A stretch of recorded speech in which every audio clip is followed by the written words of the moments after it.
ശ്രീദേവി അസ്ട്രോളജിയിലേക്ക് ഏവർക്കും സ്വാഗതം. 2026 4 ഭാഗ്യരാശിക്കാർ ആരൊക്കെയെന്നും അവർക്ക് എന്തൊക്കെ ഗുണാനുഭവങ്ങളാണ് ലഭിക്കാൻ പോകുന്നതെന്നും എന്തൊക്കെ പരിഹാരങ്ങൾ അവർ ചെയ്യണമെന്നും നോക്കാം. ഒന്നാമത്തെ ഭാഗ്യ നക്ഷത്രക്കാർ എന്ന് പറയുന്നത് കുംഭം രാശിക്കാർ തന്നെയാണ്. കുംഭം രാശിയിൽ വരുന്ന നക്ഷത്രങ്ങൾ അവിട്ടം, ചതയം, പൂരുട്ടാതി. ഇവർക്ക് ഇപ്പോഴും ധനത്തിന് ഒരു ബുദ്ധിമുട്ടുമില്ല. ജൂൺ മാസം വരെ ഇത് തുടരുക തന്നെ ചെയ്യും. നല്ല സമയമാണ്. തടസ്സപ്പെട്ടിരുന്നതായ എല്ലാ കാര്യങ്ങളും ഒന്നൊന്നായി നടക്കാൻ തുടങ്ങി. നടന്നുകൊണ്ടേയിരിക്കുന്നു. ഇനിയും നടക്കും. ആഗ്രഹിച്ചതെന്തും നടക്കും. വിവാഹം, വീട്, ഭൂമി, സർക്കാർ ജോലി, അല്ലാത്ത ജോലി, വിദേശയാത്ര ഇവയൊക്കെ നടക്കും. ജൂൺ മാസം വരെ അനുകൂലമായ സമയമാണ്. ഇവർക്ക് വ്യാഴഗ്രഹം, ധനകാരകനായ ധനാധിപനായ വ്യാഴഗ്രഹം 5-ൽ സഞ്ചരിക്കുന്ന കാലമാണ്. അതുകൊണ്ടാണ് ഇവർക്ക് കൂടുതൽ അനുകൂലമായി നിൽക്കുന്നത്. ഇനി സ്വന്തം ജാതകത്തിൽ വ്യാഴദശയോ വ്യാഴപകാരകാലമോ വ്യാഴൻ ഉച്ചമോ സ്വക്ഷേത്ര ബലവാനായോ ശുഭഗ്രഹ യോഗം ചെയ്തോ നിന്നാൽ കൂടുതൽ ഗുണാനുഭവം ലഭിക്കും. അതായത് 100% ഇവർക്ക് ഫലം ലഭിക്കും. തമിഴിലൊരു ചൊല്ലുണ്ട്, 5-ലെ വ്യാഴം കെഞ്ചിനാലും കിടക്കാതെ എന്ന്. 5-ൽ വ്യാഴം വന്നാൽ എല്ലാ സൗഭാഗ്യങ്ങളും വന്നു ചേരുമെന്നർത്ഥം. രോഗങ്ങളുണ്ടെങ്കിൽ പോലും ഈ കാലയളവിൽ എല്ലാം മാറിപ്പോകും. പിന്നെ മക്കളെ കൊണ്ടും ഗുണാനുഭവങ്ങൾ കൂടുതലുണ്ടാകും. കുട്ടികളെ കൊണ്ട് കുടുംബത്തെ കൊണ്ടും സമാധാനവും ലഭിക്കുന്ന കാലമാണ്.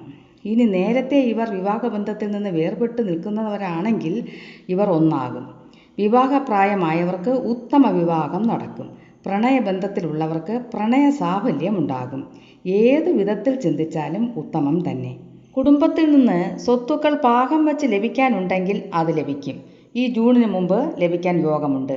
ചിലർ ഭൂമി സ്വന്തമാക്കും. ഇനി മറ്റൊരു കൂട്ടർ വീട് വയ്ക്കും. പുതിയതായിട്ട് വാങ്ങുകയോ വയ്ക്കുകയോ ചെയ്യും. പിന്നെ ഭൂമി ലഭിക്കാൻ യോഗമുള്ളവർക്ക് അത് ലഭിക്കും.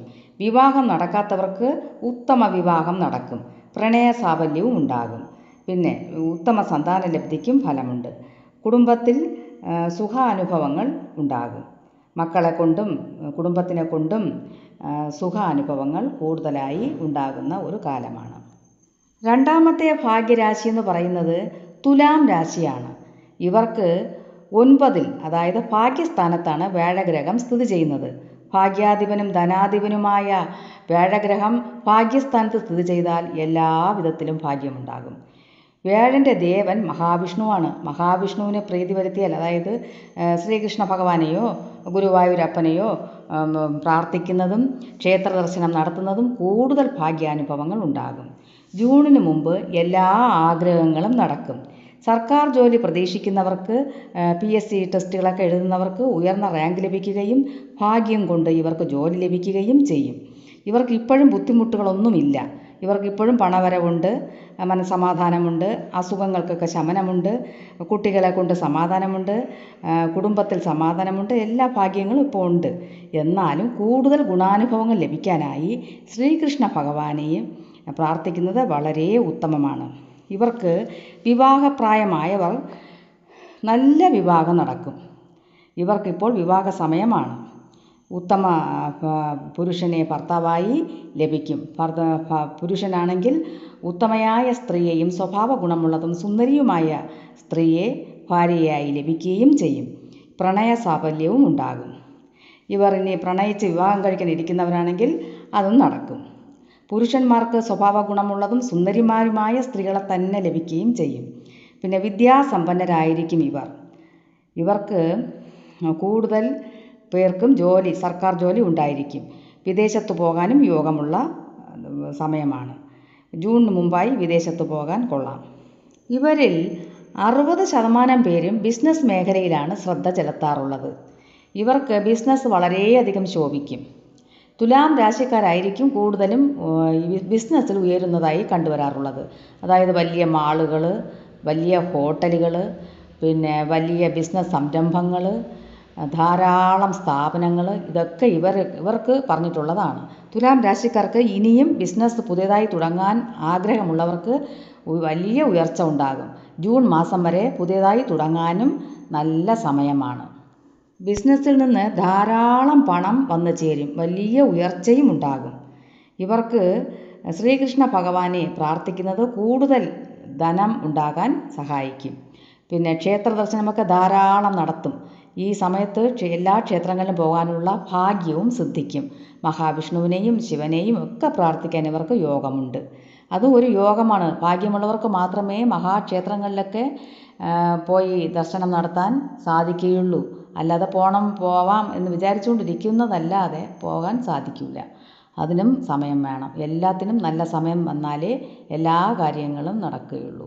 വല്ലപ്പോഴും മനസ്സിൽ തോന്നുമ്പോഴൊക്കെ 1-2 ലോട്ടറി ടിക്കറ്റുകൾ എടുക്കുന്നത് നല്ലതാണ്. ചിലപ്പോൾ അപ്രതീക്ഷിതമായ ധനലാഭം ഉണ്ടാകും. ബന്ധുക്കളിൽ നിന്നും ഗുണാനുഭവങ്ങൾ ഇവർക്ക് കൂടുതലായി ഉണ്ടാകുന്ന കാലയളവാണ്. ഇവർക്ക് ധനം കയ്യിൽ വന്നു ചേരുന്നതോടുകൂടി കൂടുതൽ ഉയർച്ച ഉണ്ടാകും. കൂടുതൽ സ്ഥാപനങ്ങളും ഇവർക്ക് നിർമ്മിക്കാൻ സാധിക്കും. വലിയ വീടുകൾ വാങ്ങാനും യോഗമുണ്ട്. പണി ചെയ്യാനും യോഗമുണ്ട്. വീടുകൾ വയ്ക്കാൻ താല്പര്യമുള്ളവർക്ക് ഈ സമയം നല്ലതാണ്. വച്ച് പൂർത്തിയാവാത്ത പണികൾ വല്ലതും ഉണ്ടെങ്കിൽ അതും നടക്കും. പിന്നെ വല്ല രോഗങ്ങളും ഉണ്ടായാൽ തന്നെയും ഈ കാലയളവിൽ അവയൊക്കെ മാറിപ്പോകും. കൂടുതൽ സന്തോഷവും കൂടുതൽ ഗുണാനുഭവങ്ങളും നിറഞ്ഞ വർഷമാണ് ഈ 2026. അടുത്ത ഭാഗ്യരാശിക്കാരെന്ന് പറയുന്നത് ചിങ്ങം രാശിക്കാരാണ്. ചിങ്ങം രാശിയിൽ വരുന്ന നക്ഷത്രങ്ങൾ ആയില്യം, മകം, പൂരം. ഇവർക്ക് നല്ല സമയമാണ്. ധനാധിപനായ വ്യാഴഗ്രഹം 11-ൽ ലാഭസ്ഥാനത്താണ് സ്ഥിതി ചെയ്യുന്നത്.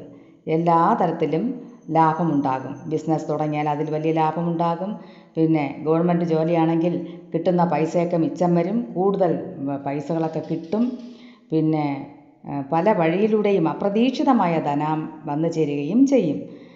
ലോട്ടറി ഭാഗ്യം ഉണ്ടാകും. ലോണുകൾക്ക് അപേക്ഷിച്ചാൽ ഉടൻ കിട്ടും.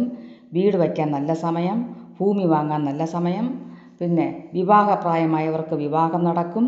അവർ മനസ്സിന് ഇണങ്ങിയ വിവാഹം തന്നെ നടക്കും. പ്രണയിനികൾക്ക് ആഗ്രഹ സാഫല്യമുണ്ടാകും. പ്രണയ സാഫല്യമുണ്ടാകും. അതുകൊണ്ട് എല്ലാം കൊണ്ടും നല്ല സമയമാണ്. ഇറങ്ങുന്ന കാര്യങ്ങൾക്കൊക്കെ ഭാഗ്യമുണ്ടാകും. വ്യാഴഗ്രഹത്തിൻ്റെ ദേവനെന്ന് പറയുന്നത് ശ്രീകൃഷ്ണ ഭഗവാനാണ്. ശ്രീകൃഷ്ണ ക്ഷേത്ര ദർശനം നടത്തുക. ധാരാളം ക്ഷേത്രങ്ങളിൽ പോകാനുള്ള യോഗമുണ്ട് ജൂൺ മാസം വരെ.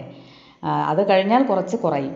അതുകൊണ്ട് ജൂൺ മാസത്തിന് മുമ്പായി എല്ലാ നല്ല കാര്യങ്ങളും ഭാഗ്യാനുഭവങ്ങളും ഇവർക്കുണ്ടാകും. ജോലി കിട്ടും. വീട്, പിന്നെ ഭൂമി ലാഭം ഇവയൊക്കെ ലഭിക്കും. വിവാഹപ്രായമായവർക്ക് ഉത്തമ വിവാഹം നടക്കും. ഇവരിനി പ്രണയിനികളാണെങ്കിൽ പ്രണയ സാഫല്യവും ഉണ്ടാകും. പിന്നെ നല്ല സന്താനങ്ങൾ, ഉത്തമ സന്താന സൗഭാഗ്യമുണ്ടാകും. മാതാപിതാക്കളിൽ നിന്നും കുടുംബത്തിൽ നിന്നുമൊക്കെ ഗുണാനുഭവങ്ങൾ ഉണ്ടാകും. ഇറങ്ങുന്ന കാര്യങ്ങൾക്കൊക്കെ നേട്ടമുണ്ടാകും. 4-മത്തെ ഭാഗ്യരാശി ധനുരാശിയാണ്. ഇവർക്ക് 7-ലാണ് വ്യാഴഗ്രഹം സ്ഥിതി ചെയ്യുന്നത്. 7-ൽ വ്യാഴഗ്രഹം സ്ഥിതി ചെയ്യുന്ന കാലത്ത് വിവാഹ തടസ്സം നേരിട്ടുകൊണ്ടിരിക്കുന്നവർക്ക് വിവാഹം നടക്കും. അവർ ആഗ്രഹിച്ചതുപോലെ നല്ല വിവാഹം വന്നു ചേരും. ഇനി വിവാഹം കഴിഞ്ഞവരാണെങ്കിൽ വളരെയധികം യോജിപ്പോടുകൂടി സന്തോഷത്തോടുകൂടിയും കുടുംബം മുമ്പോട്ട് കൊണ്ടുപോകും. ഇവരിനി വല്ല കാരണവശാലും പിരിഞ്ഞു നിൽക്കുകയാണെങ്കിൽ അവർ ഒന്നാവും. തീർച്ചയായിട്ടും അവർ ഒന്നാവും. ഇനി വിവാഹബന്ധം ഡൈവേഴ്സായി നിൽക്കുന്നവരാണെങ്കിൽ രണ്ടാമതൊരു വിവാഹം നടത്താൻ താല്പര്യമുള്ളവർക്ക് അതും നടക്കും. പിന്നെ പ്രണയ സാഫല്യവും ഉണ്ടാകും. പ്രണയിച്ച് നടക്കുന്നവർക്ക് പ്രണയ സാഫല്യവും ഈ കാലയളവിൽ ഉണ്ടാകും. ജൂൺ മാസം വരെ അനുകൂലമായ സമയമാണ്. ഇവർക്ക് ധാരാളം പണവും സമ്പത്തും ഒക്കെ വന്നു ചേരുന്ന ഒരു സമയമാണ്. ബുദ്ധിമുട്ടുകളൊന്നുമില്ലാതെ ജീവിച്ചു പോകാൻ സാധിക്കും. ഒരു 6 മാസം കഴിയുമ്പോൾ വീണ്ടും ഇവർക്ക് കഷ്ടപ്പാടുകളാണ്. 8-ലാണ് അഷ്ടമത്തിൽ വ്യാഴഗ്രഹം പോകുമ്പോൾ കുറച്ച് കഷ്ടമുണ്ട്. അതുകൊണ്ട് അതിന് മുമ്പായിട്ട് തന്നെ വീട് വയ്ക്കാൻ ഉദ്ദേശിക്കുന്നവരൊക്കെ വീട് വയ്ക്കാം. പിന്നെ വീട് പണിയെല്ലാം തടസ്സപ്പെട്ടു പോയിട്ടുണ്ടെങ്കിൽ ജൂൺ മാസത്തിന് മുമ്പായി തന്നെ അവയൊക്കെ പൂർത്തിയാക്കാനുള്ള യോഗമുണ്ട്. പലതരത്തിലും ധനാഗമനം ഉണ്ട്. കുട്ടികളെ കൊണ്ടും സൗഭാഗ്യങ്ങളുണ്ടാകും. ഇവരുടെ കുട്ടികൾ വിദ്യാസമ്പന്നരായിരിക്കും. ഉയർന്ന വിദ്യാഭ്യാസത്തിന് ഇവർക്ക് യോഗമുണ്ട്. അതിലേക്കുള്ള വഴികളൊക്കെ തെളിഞ്ഞു വരും. പിന്നെ കയ്യിലിപ്പോൾ ഒരു പണമൊന്നും ഇല്ലെന്നിരിക്കട്ടെ, ആരായിട്ടെങ്കിലുമൊക്കെ കാര്യങ്ങളൊക്കെ നടന്നു കിട്ടുന്ന ഒരു നല്ല സമയമാണ്. ഇവരുടെ സ്വന്തം ജാതകത്തിൽ നല്ല സമയമാണെങ്കിൽ കൂടുതൽ ഗുണാനുഭവങ്ങൾ ഉണ്ടാകും.